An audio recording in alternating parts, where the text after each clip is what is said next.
Ողջույն։ Համացանցը առավոտից ծաղրում է էկոնոմիկայի նախարար Գևորգ Պապոյանին։ Նա Facebook-յան էջում գրել էր Հայաստանում կառուցվում է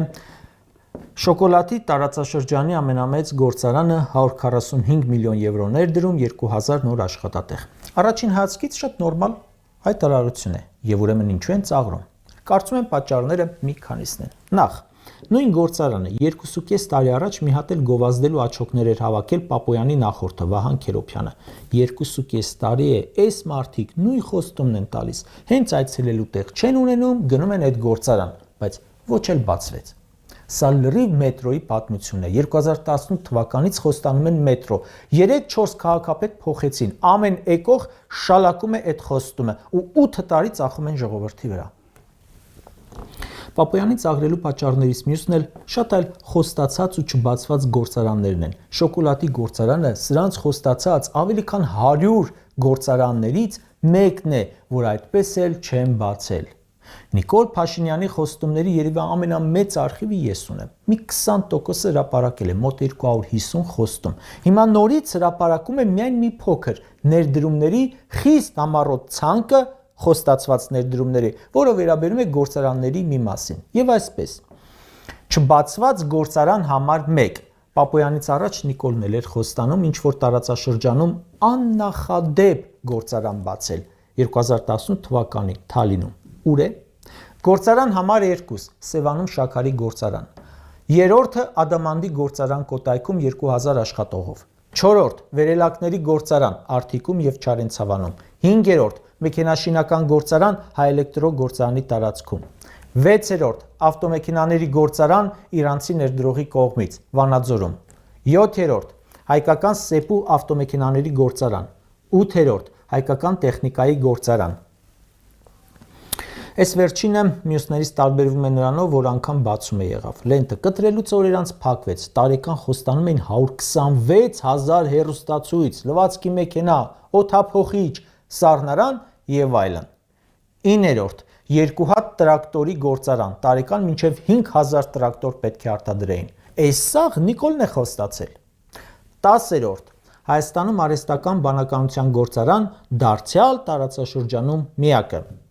11-րդ ինքնաթիռների գործարան Գյումրու օդանավականի մոտ։ 12-րդը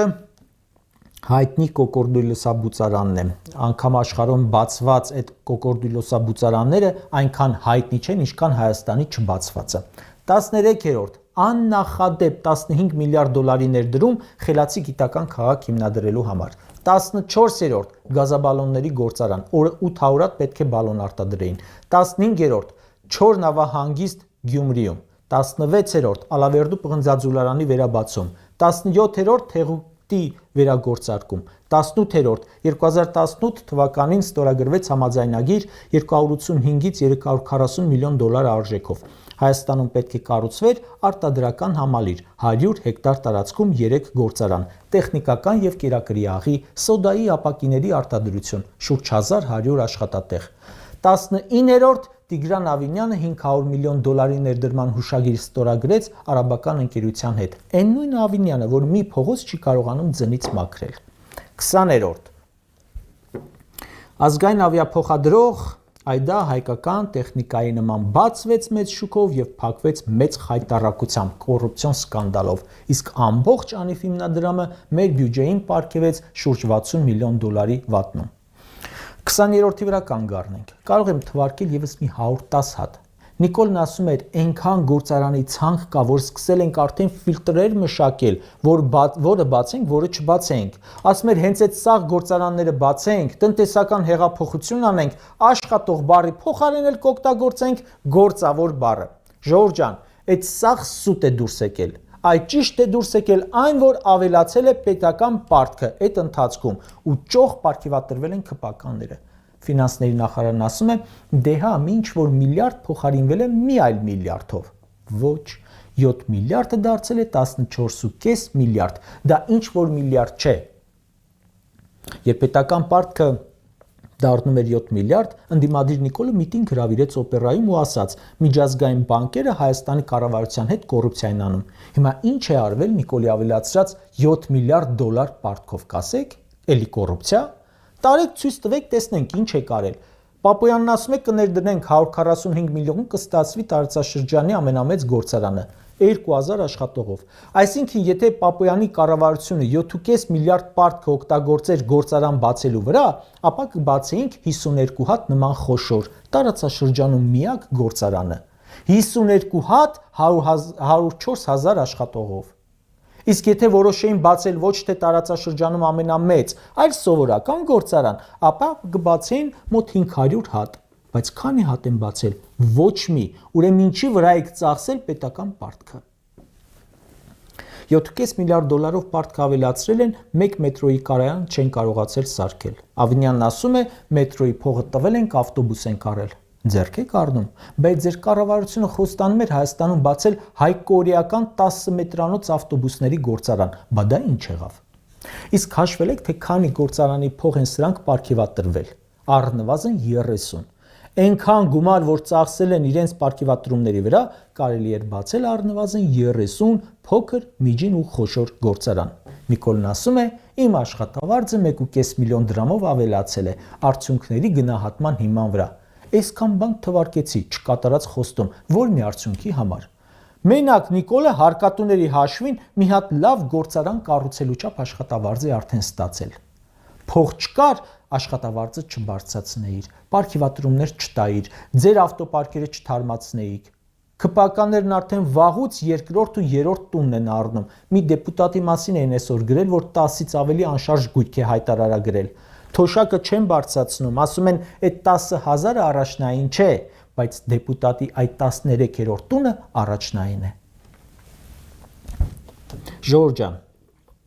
7 տարի խոստանալով, խաբելով, ֆռացնելով գլորեցին։ Խոստացածը սաղ ապառիկ էր, բայց պարգևավճարները նաղդով ստացան ամեն տարի։